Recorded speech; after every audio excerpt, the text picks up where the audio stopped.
Да се биде млад лекар е предизвик, но со ограничен рок. Опцијата да се замине од земјата секогаш е отворена. Со што се соочуваат во јавното здравство, со што се борат уште на почетокот на лекарската практика, што најмногу ги револтира. Јас сум Сања Васич, а во овој подкаст зошто разговараме со лекарот од Брза помош Миралем Јукич. Од неодамна сте лекар специјалист. Каде си ја гледате иднината?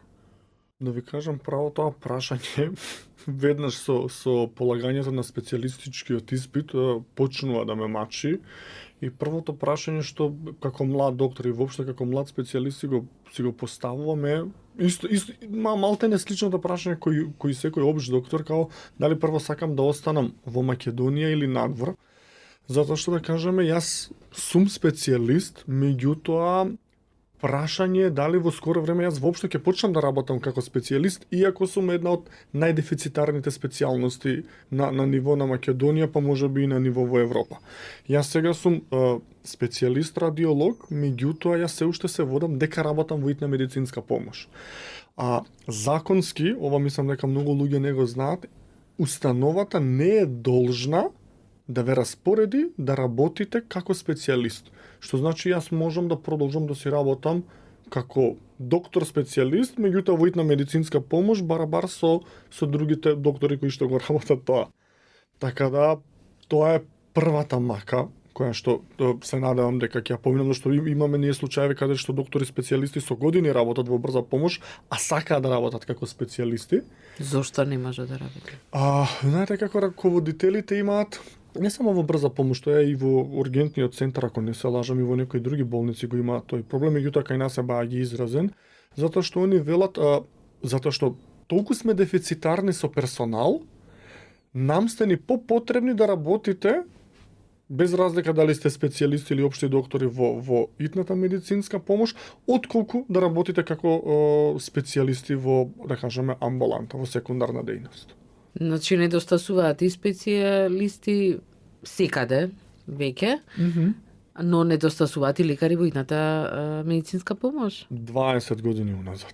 Ја мислам дека само еднашка бевме приближно до потребната бројка, тоа беше таму некаде 2016-17 и толку се работи генерално со 30 до 50% од потребен кадар, не повеќе. Дали е тоа причината за тоа што граѓаните многу често се жалат дека брзата помош не доаѓа брзо? Апсолутно.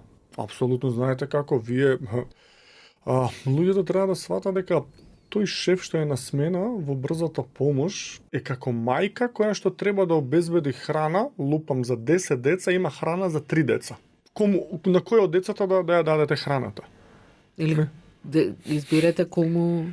Да, кому да помогнете, затоа што вие дефинитивно не можете да ги услужите сите и сега треба да донесете многу неблагодарна одлука, кој од итните е наитен. И секако, значи, нема шанси да вие секогаш бидете во право. Дали се случува да наидете на затворена врата во ургентен центар, например? Доаѓате со пациент во тешка состојба, значи брза помош. Така, знаете како, вака да направиме една мала дигресија, значи најмногу персонал медицински фали таму каде што е работата најтешка. Значи тоа ви е примарно брза помош и ургентните центри. Во ургентните центри дефинитивно фали персонал, затоа што например они може во еден момент да имаат некоја масовна собраќајка, да кажеме коласкарци што беше, и да им дојдат, немам поима, 10 возила на итна медицинска помош, така да се случува во моментов да нема персонал. Тоа не е воопшто ретко, затоа што не е дека они не работат, туку баш веќе се зафатени со друг пациент и да, ни се случувало ако не е баш животно загрозувачки пациент, да не препратат во друга болница, затоа што нема кој да го прегледа мојот пациент. Може и во другата болница да ве одбие? Теоретски да, искрено не ми се случило 2 пати да ме одбиваат, меѓутоа знам дека има колеги на кои што им се има случено тоа, да. Колку и да звучи неверојатно, сето тоа чат пат се дешава. Како се избира кому да се помогне? Знаете како, тоа е стварно многу тешка одлука и генерално докторот прави проценка кој од тие има најсериозна животна загрозеност, кој од тие, ако веќе нема животна загрозеност, има најголем ризик да има, да кажеме, некоја сериозна последица. Така да тешко е, знаете како телефонски не можете секогаш да одредите затоа што може и човекот да не умее да објасни, да не умее да долови сликата и да изгледа да кажеме нешто што е сериозно банално или нешто што е банално, па ова е за жал па многу почесто банални работи да се преувеличуваат. И тогаш да кажеме и така дефицитарниот кадар се злоупотребува. Дали во сеќавање имате некој случај што ви остави длабока трага и кој вака го опишува и целото јавно здравство? Апсолутно сум имал многу, меѓутоа еден ми остана баш на памет, каде што имавме еден пациент кој што свеста му беше нарушена, притисокот, значи сите витални параметри му беа нарушени, меѓутоа јас не можев да одредам точно што му е, зашто го наоѓам нарушена свест, нарушени витални параметри, а ништо очигледно што би било. И сега го носиме на неврологија, му прават компјутер, ова не е за кај нас. Знаете како самиот збор, ова не е за кај нас, малку се коси со човечката емпатија, зашто сепак тоа не е ова, тоа е живо битие. И тоа живо битие некому е татко, сопруг, мајка, дете и слично. И окей, добро, го носиме на кардиологија, му прават ЕКГ. Ова не е за кај нас, одите на токсико. Добро. Одиме на токсико, пак ова, цело време со тој збор не е за кај нас, вратете се на неврологија, се враќаме на неврологија, човекот умира на влезот од неврологија.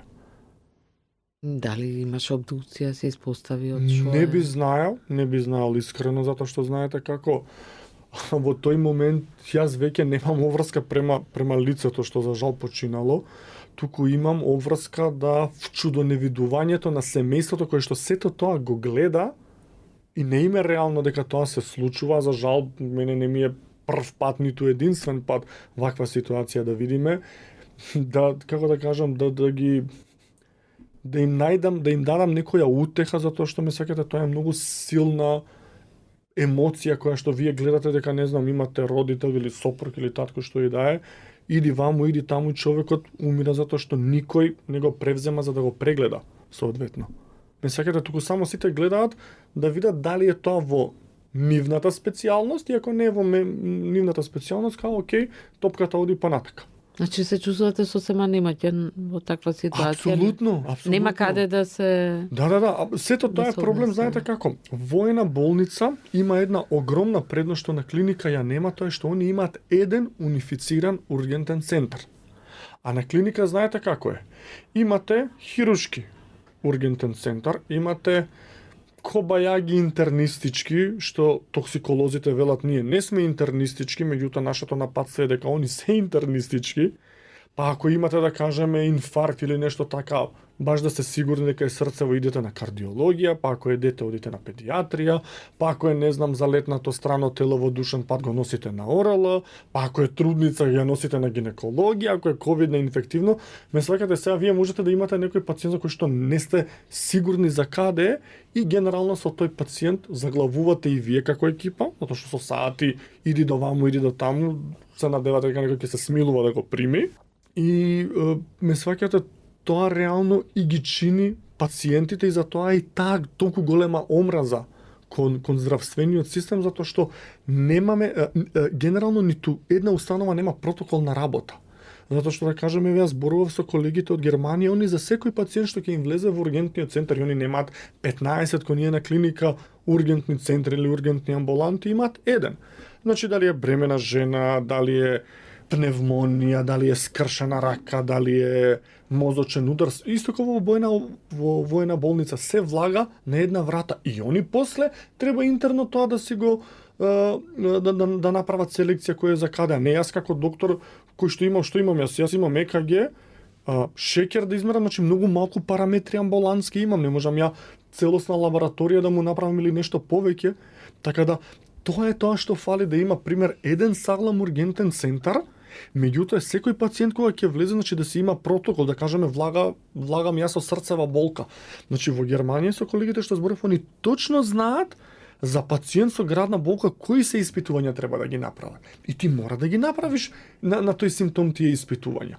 Кај нас излегува дека на среќа прилично нема протокол, знаете како лошото нема протокол или триажен центар како и амбулантите, да кажеме, значи ова не е само проблем на триажните центри, туку и самата амбуланта нема да кажеме точно определен протокол што мора да направи. Затоа што ако јас да кажеме како пациент ги знам одговорностите на докторот и докторот си ги знае неговите одговорности, тогаш веќе нема да пливаме во матно. Јас од прилика ќе знам што тој нема да ми направи, ако да кажеме не ме проследи соодветно, тогаш можеме да пријавиме. Ама вака кога нема протокол, не се знае што велат кој пие, кој плаќа, ме сеќате матното, значи кога е неконкретно, тогаш веќе е проблем затоа што не знаеме што треба, што не треба. Дали има доволно амбулантни возила за брза помош? Апсолутно не. И тоа не. Не. Мислите возило како опремено возило на медицинска помош? Знаете како, тука не би можел да кажам сигурно, затоа што за да се примети тој проблем треба реално да има доволно персонал, па да видим ако за тој доволно персонал има, ама ние не сме тука. Така да сега мислам дека има доволно, меѓутоа сега дали се соодветно опремени или се соодветно исправни, тоа не би можел исто да кажам. Ме прашав за лош пример, но дали имате осеќавање добар? Че сигурно сте спасиле животи? Апсолутно да. Знаете како, ова што го кажав со лошиот пример е не толку честа работа. Значи има честа работа да кажеме да се шетаат пациентите, меѓутоа на крај обично се наоѓа некој чаре. Мада ја мислам дека треба за секој да се најде, не чатпат за некој. Позитивни примери, што знам, некако од негативните за позитивните побавно ми доаѓа на памет. Меѓутоа, да, имавме еден позитивен пример каде што едно дете, мислам, беше прободено со нож и беше оштетено и белиот дроб и срцето, меѓутоа комбинирано, тоа мислам дека баш во градска болница се спаси, каде што торакалниве хирурзи со не знам уште кои хирурзи го спасија животот на детето, тоа беше животна загрозувачка повреда. Така да мислам, знаете како тогаш се беше окей, ние стигнавме на време го спастривме што велиме ние пациентот, го однесовме, најавивме сето тоа, значи комуникацијата беше окей, меѓутоа пак ја кажам, не е секогаш така, а треба да биде секогаш така затоа што ова се, како да кажам, ситници организацијски што со еден лист каде што точно е наведено кој што треба да прави ќе се среди. Не бара пари ова. Неодамна прочитав дека многу граѓани се задолжуваат заради лекување, кредити земаат. Дали македонското здравство можеме да кажеме дека е јавно здравство или е здравство само за оние што имаат пари? Јавното здравство е крш. Значи сега веќе не мислам дека можам онака баш просто да ги кажам работи, значи вака јавното здравје е крш. Значи јас што сум лекар, чатпат користам услуги на приватното здравство. Зошто? Затоа што во државното здравство можете да имате врски, кое што сите го зборат, меѓутоа тоа стварно е така, и пак да ви треба многу време да завршите некоја работа. Лупам, треба операција да правите. Не знам, еве пример да кажеме што имавме ние во семејството. Треба да правите операција на колк. И сега во јавното здравство, не знам, барате врски кој е добар доктор, окей, го наоѓате и сега докторот ви вика немаме протеза. И сега, вие имате мака сега, и он вика протезите можеби ќе дојдат за не знам колку месеци, ама и тогаш се ограничени да видиме дали ќе можеме за вас да направиме работа. И сега, генерално пак истиот проблем во јавното здравство. Вие имате 50 пациенти на кои што им треба таква протеза, вие имате 15 протези. Кој да добие протезата? А на сите им треба. И сега тука реално делуваат кој колку знае, кој како знае, знаете како. На луѓето мислам мене како човек, како пациент ми е смачено тоа, искрено ако имам пари или ако имам можност да земам кредит, ќе земам кредит, ќе отидам во болница, за 5 дена ќе завршам работа. Тоа е тоа.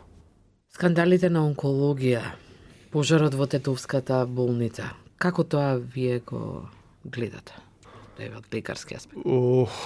Вака, од лекарски аспект, значи пожарот во Тетово што беше максимално е срамно што сакаа колегата да го обвинат, не баре тој ги има изградено и направено безбедносните протоколи, затоа што знаете како, окей, не знам, и мене може да ми се случи кабел да изгори, меѓутоа целава просторија, целово комбе да ми се запали ради кабел. Да, но тој беше ослободен и имаше голема поддршка и од граѓаните, но беше, да, на тенденцијата која беше? Не сакате, докторот е крив за недокторски проблем. Ја сваќам и некој да ме повика на одговорност ако јас нешто сум промашил со пациентот, сум направил превид, толку сериозен да сум го загрозил животот, оке, меѓутоа за ваква работа.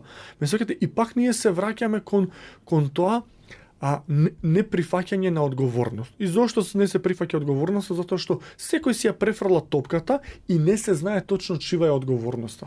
Значи, нам тоа ни фали. Да се знае... скандалот на онкологија?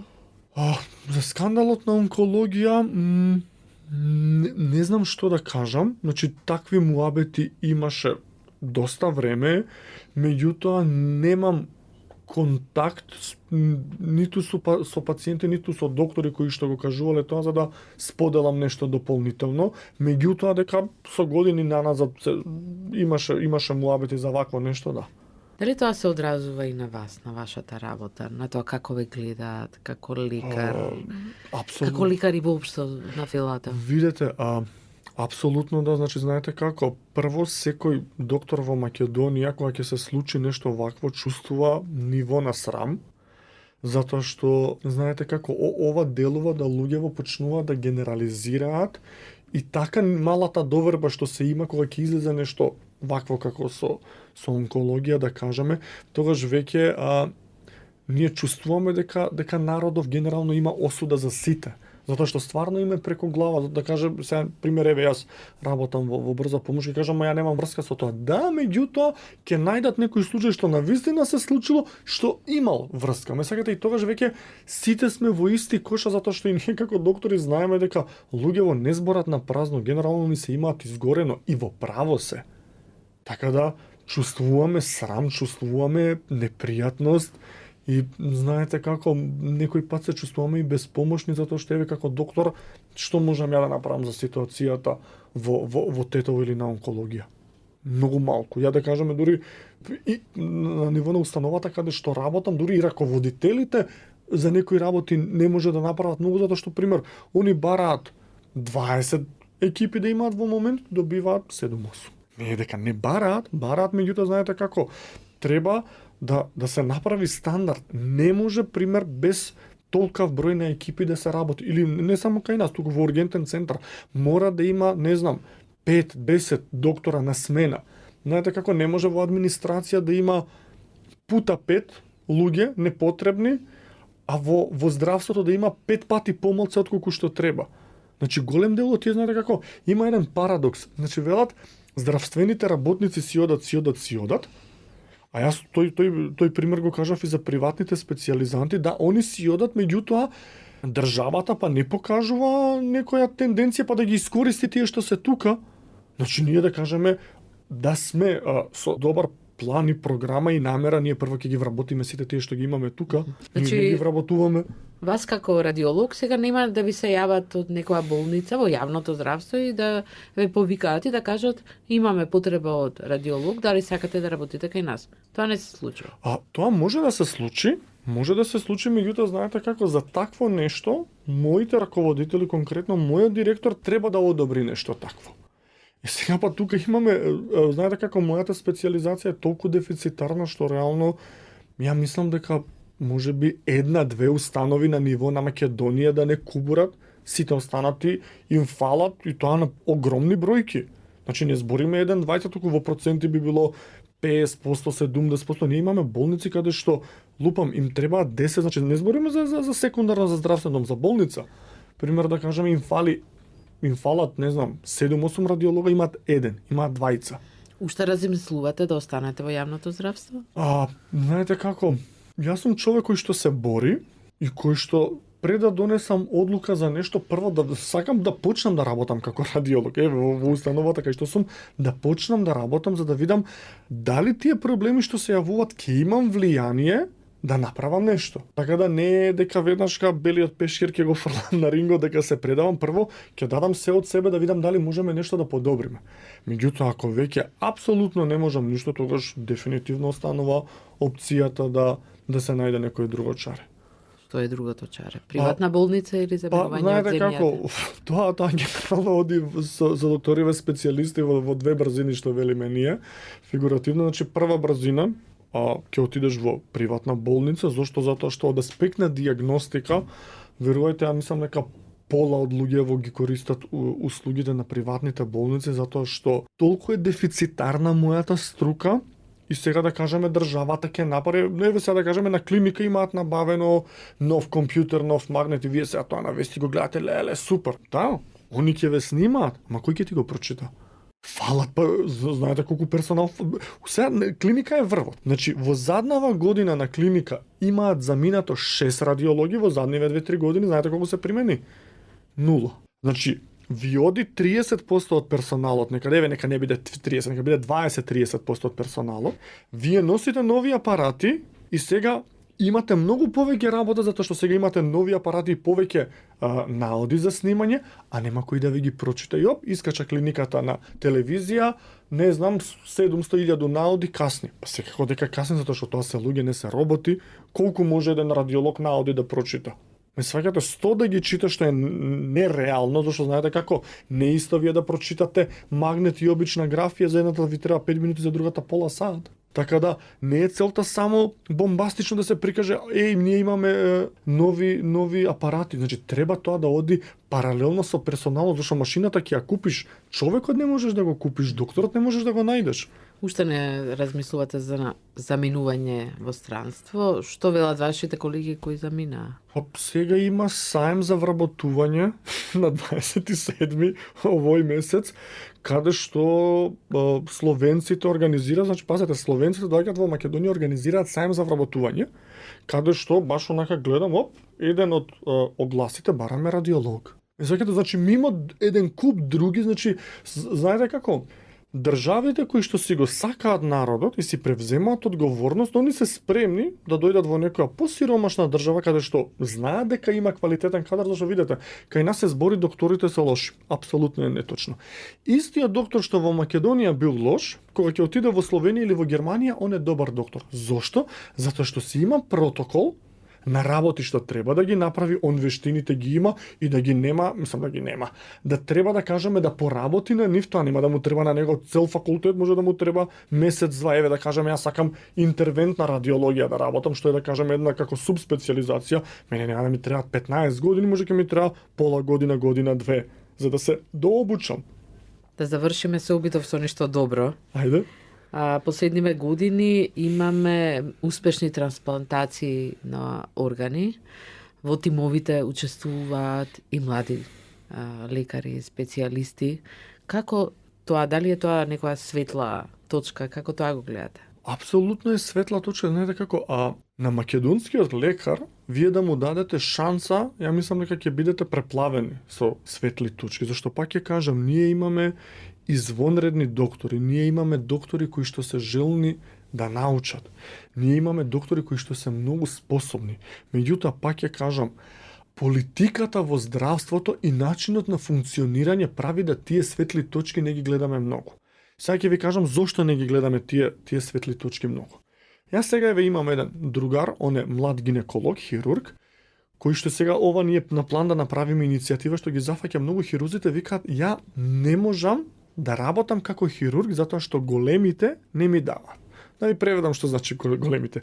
Вие имате искусни специјалисти кои што цело време ги држат салите, цело време оперираат, на младиот доктор не му се дава шанса да биде хирург. Од кого ќе учат? Тогаш од кого ќе учите? Апсолутно така, знаете кој може да научи, значи или треба член од фамилија, не знам, као татко ви да е хирург, па он да ве земе под свое закрило да ве научи, или да имате некако вид на врски, затоа што знаете како во хирургијата, ти со специјализацијата си почетник хирург, кој што многу малку операции самостојно ќе ги работиш. Ти мора под нечие закрило да работиш, за да следните 10 години станеш самостоен добар хирург. Тука е кочницата на нашите хирурзи. Затоа да кажеме, ние на секоја клиника имаме по едно-две имиња, и тие едни-две имиња се најверојатно затоа што некој нивен бил хирург и уствари испаѓа дека хирургијава е како занает што се префрла од колено на колено и многу е тешко да влезете вие во тој круг каде што некој ќе ве прими за да ве научи, за да вие можете самостојно да работите.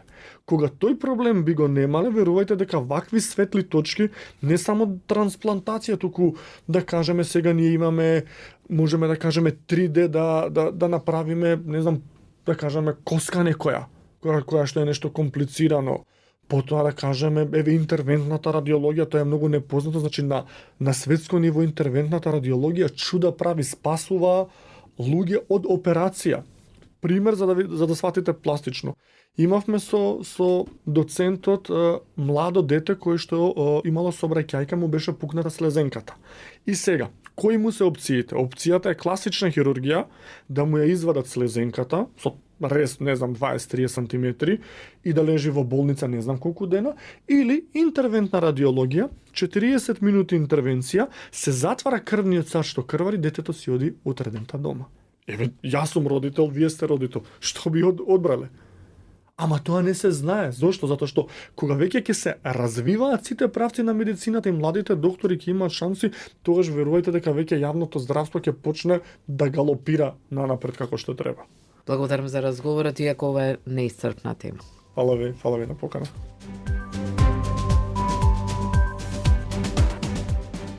Слушајте не, следете го подкастот Зошто на Слободна Европа и на Spotify, YouTube, Apple и Google Podcast. Само кликнете на Зошто, а на нашите социјални мрежи давајте ни идеи и теми кои сакате да ги слушате.